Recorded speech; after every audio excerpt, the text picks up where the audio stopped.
Hello all welcome back to my stories. Shravani పుట్టింటికి వెళ్ళి సంవత్సరం కావస్తోంది. తండ్రి పోయాక మళ్ళీ ఆ ఇంటి గడప తొక్కనే లేదు. 3 ఏళ్ల క్రితం తల్లి చనిపోవడంతో పుట్టింట్లో తనకున్న చనువు తగ్గిపోయినట్లయింది. తన తండ్రి ఉన్న కుశల ప్రశ్నల వరకు అడిగి మాట్లాడగలరు, కానీ కూతురు అచ్చటా ముచ్చటా చూడగలిగేది, కష్టసుఖం తీర్చగలిగేది తల్లి మాత్రమే. అలాంటి తల్లి దూరమైనప్పుడు పుట్టింట్లో ప్రతి ఆడపడుచు అణిగిమణిగి ఉండాల్సిందే. శ్రావణికి ఇలాంటి పరిస్థితి ఎదురైంది.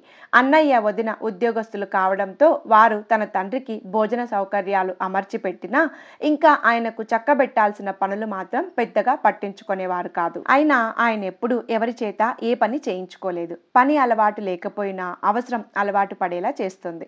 భార్య లేకపోయినా తన పనులు తాను కానిచ్చుకొని తన తండ్రి జ్ఞాపకార్థంగా ఉంచుకున్న చెక్కవాలు కుర్చీలో అలసటగా నడుం వాల్చి సేద తీరేవారు. భార్య మరణిస్తే భర్తకొచ్చే కష్టాన్ని కల్లారా చూసింది శ్రావణి. అన్నయ్య వదిన తన తండ్రిని సరిగా పట్టించుకోవడం లేదనే బాధతో అదే విషయాన్ని అన్నయ్యని నిలదీసి అడిగింది. పుట్టింటి గడప దాటి వెళ్ళిన ప్రతి ఆడపిల్ల మరీ అంత జోక్యం చేసుకోవడం మంచిది కాదేమో. దానితో ఆ అన్నా చెల్లెళ్ల మధ్య మనస్పర్ధలు వచ్చాయి. నీవేమైనా ఆయన్ని నెత్తిన పెట్టుకుని చూసుకుంటావేమో, తీసుకెళ్లి చూసుకో అంటూ కోపంతో పెద్ద పెద్ద కేకలేశాడు. తండ్రి ఆ గొడవంతా విని, నీకు నా మీదున్న ప్రేమతో నీకలా అనిపిస్తుంది, కానీ మీ అన్నయ్య వదిన నన్ను బానే చూసుకుంటున్నారమ్మా అని కొడుకుని కోడల్ని వెనకేసుకొచ్చారు. అన్నయ్య తిట్టినందుకు బాధపడలేదు శ్రావణి. తన తండ్రి మదనంలో వారెలా చూసినా కడవరకు వాళ్లే కదా నాకు దిక్కు అన్నట్టుగా అనిపించి మనసంతా బరువుగా అయిపోయింది శ్రావణికి. అన్నయ్య కోరిక మేరకు తండ్రిని తన ఇంటికి తీసుకుపోయి ప్రేమగా చూసుకోవాలని మనసారా ఉన్నా తండ్రి కప్పిపుచ్చిన తన పుట్టింటి పరువుని అత్తింట్లో చులకన చేయాలనుకోలేదు. ఎవరిని బాధ పెట్టడం ఇష్టం లేకనో ఏమో ఆ వాదన జరిగిన నెలనాళ్లకే తండ్రి చనిపోయారు. ఆయన కర్మకాండలు అవ్వనిచ్చి తన ఇంటికి ప్రయాణమై వెళ్తూ ఇంకా నాకు ఆ ఇంటికి బంధం తీరిపోయింది అనుకుంది శ్రావణి. ఆ తర్వాత మళ్ళీ ఇన్నాళ్లకు అన్నయ్య నుండి ఫోన్ వచ్చింది శ్రావణికి. 10 రోజుల్లో నాన్న సంవత్సరికం వస్తుంది, నువ్వు బావగారు తప్పకుండా రావాలి అంటూ. తల్లి తండ్రి లేని పుట్టినిల్లు ఇక మనది కాదనుకున్న ప్రతి ఆడపిల్ల కాకితో కబురొచ్చినా అన్నీ మర్చిపోయి పరిగెత్తుకొని వెళ్ళిపోవాలనుకుంటుంది. గతం గతః అనుకుంది శ్రావణి. అన్నయ్య వదినతో పూర్వంలా కలిసిపోవాలనుకొని భర్తతో కలిసి పుట్టినింటికి వెళ్ళడానికి ప్రయాణ ఏర్పాట్లు చేసుకుంది. అమ్మ నాన్న కలల ప్రతిరూపమైన ఆ ఇంటి డాబా మీదకు ఎగబాకిన బోగన విలియ కొమ్మలు గుత్తులు గుత్తులుగా ఉన్న పూలతో గమ్మత్తుగా గాలికి ఊగుతుంటే చూడ్డానికి ఎంత ఇష్టంగా ఉండేదో. పోర్టికోలో పచ్చ సంపంగులైతే సువాసనతో దారిన పోయే వాళ్ల ముక్కు పుటాలను అదరగొట్టేవి. ఆ ఇంటి పెరట్లో ఉసిరి, మామిడి, జామ, సపోటా, అరటి ఇంకా చాలా చాలా పళ్ళ చెట్లతో కలకలలాడే పచ్చ తోరణాల్లో ఉండేవంటే అదంతా తన తండ్రి అభిరుచే. ఆ చెట్ల నుండి రాలే ఆకుల్ని, పువ్వుల్ని పొడవాటి కొబ్బరి చీపులతో 2 పూటల అమ్మ తుడుస్తూ ఉంటే ఆ సేవకు భూదేవి తన తల్లికెన్ని దీవెనలు ఇచ్చి ఉంటుందో. అమ్మ తెల్లవారుజామునే లేచి వాకిట్లో ముగ్గు వేసేదేమో, లక్ష్మీదేవికి నివాసంలా అనిపించేది. అలాంటి పుట్టినింటిని శ్రావణి ఎలా మర్చిపోగలదు? ఆ ఇంటి కోసం తన తల్లిదండ్రి పడిన శ్రమ గుర్తొస్తుంటే ఆ ఇంటినెప్పుడు చూసుకుందామా అన్న తపన ఎక్కువైపోయింది శ్రావణికి.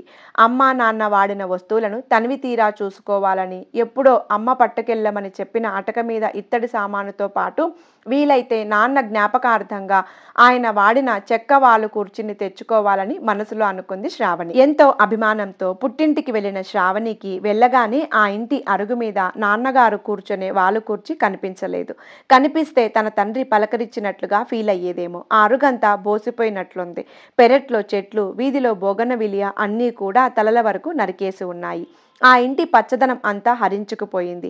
అదేమిటి, అలా ఎందుకు చేశారని అడిగితే ఆ చెట్ల ఆకులు పువ్వులు తుడవాలంటే ఆ ఇంట్లో పని చేయడానికి ఎవరు రామంటున్నారని, అందుకే ఎందుకొచ్చిన గొడవని కొమ్మలన్నీ కొట్టించేశామని ఎంతో రిలీఫ్గా మాట్లాడారు. ఆ సమాధానం విని తల తిరిగినట్లయింది శ్రావణికి. ఆ ఇంటికి కళాకాంతి లేకుండా చేసిన వారి మీద చిరెత్తుకొచ్చిన తమాయించుకుంది. మనసులోనే భారంగా నిట్టూర్చి ముఖంపై రాని చిరునవ్వులను పులుముకొని ఇంట్లోకి నడిచింది. ప్రయాణిక బడలిక వల్లనేమో కాసేపు అమ్మా నాన్న వాడిన పందిరి మంచంపై పడుకొని వారి ఒడిలో పడుకొని జోలపాడించుకున్నట్టుగా అనుభూతి చెందాలనుకుంది.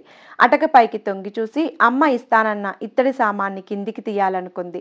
నాన్న వాలు కూర్చుని ప్రేమగా తడమాలనుకుంది. ఇవేమీ ఆ ఇంట్లో కనిపించలేదు. ఇల్లంతా కొత్త ఫర్నిచర్తో నిండిపోయింది. అవేమీ కళ్ళకింపుగా అనిపించలేదు శ్రావణికి. మర్నాడు తన తండ్రికి జరపాల్సిన పిండ ప్రధాన కార్యక్రమాలన్నీ ఘనంగానే జరిపించారు.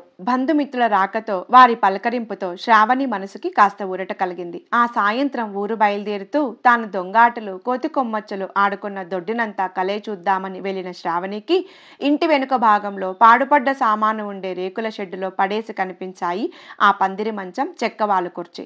వాటిని చూడగానే శ్రావణి కళ్ళు తడిబారకుండా ఉండలేకపోయాయి. ఇత్తడి సామాన్లను కూడా ఏ షావుకారుకో బేరం పెట్టేసి ఉంటారని అర్థమైంది. మరేమీ మాట్లాడకుండా తన ఇంటికి ప్రయాణమే వచ్చేసింది భారమైన మనస్సుతో. శ్రావణిలో ఏం జ్ఞానోదయం అయిందో ఏమో, తను నోచుకోని అదృష్టాన్ని కనీసం తన భర్త కళ్ళల్లోనైనా కనిపించాలనుకుంది. ఇంటికి వస్తూనే అటక మీదకెక్కించిన అత్తగారి వయోలిన్, భోషానం పెట్టే మామగారి చెక్క బట్టల స్టాండు కిందికి తీయించి మ్యూజియంలో వస్తువుల్లా వాటికి పూర్వపు కల వచ్చేలా శోభమాయంగా తీర్చిదిద్దింది. ఇంట్లో పెద్దవాళ్లు కనుమరుగైపోయినా వాళ్ళు వాడిన వస్తువుల్లో వారి ప్రతిబింబాలు ఎప్పుడూ కనిపిస్తూనే ఉంటాయని తెలిసొచ్చింది పుట్టింటికి వెళ్ళొచ్చిన శ్రావణికి. చనిపోయిన తల్లిదండ్రులకు ఈ విధంగా కూడా తన భార్య విలువ ఇస్తున్న ఆమె అంతరంగాన్ని ముచ్చటగా చూశాడు ఆమె భర్త. ఇది ఇవాల్టి కథ. ఈ కథ మీకు నచ్చితే లైక్ చేయండి, ఛానల్ని సబ్స్క్రైబ్ చేయండి. కథను లాస్ట్ వరకు విన్నందుకు ధన్యవాదాలు. మరొక మంచి కథతో మళ్ళీ కలుద్దాం.